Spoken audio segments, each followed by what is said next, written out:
Jeshi la Polisi mkoa wa Mwanza pia limefanikiwa kuwakamata watuhumiwa 3 waliohusika katika mauaji ya Scholastica Joseph Lugalila.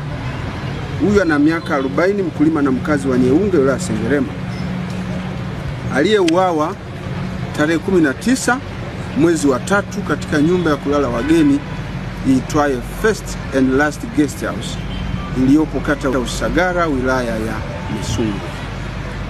Mtakumbuka siku ya tarehe 19 mwezi wa 3 mwaka huu, Jeshi la Polisi tulitoa taarifa kwa umma juu ya mauaji hayo, ambapo jina la marehemu na wahusika waliotenda mauaji hayo hayakuwa yamefahamika.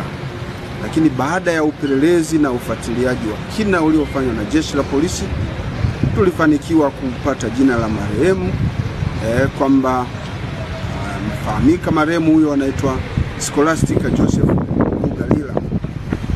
Lakini watuhumiwa waliweza kukamatwa kwa tuhuma hizo za mauaji ya mama huyo, ambao majina yao ni Stefan Charles Manyecha, miaka 39, fundi ujenzi, mkazi wa Iwezela, mkoa wa Geita; Terezia Kantoro Igabura, miaka 39, mkulima na mkazi wa Nyeunge, wilaya Sengerema; Valentino Kantoro Igabura, miaka 43, mkulima mkazi wa Nyeunge, wilaya Sengerema.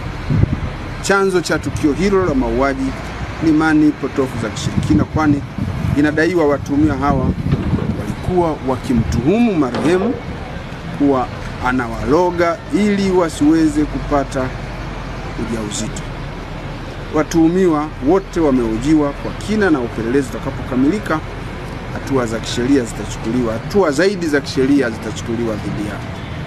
Jeshi la Polisi mkoa wa Mwanza linatoa wito kwa wananchi kuachana na imani za kishirikina na kushirikiana na vyombo vya dola katika kuzuia na kukomesha vitendo vya mauaji yanayotokana na imani potofu za kishirikina.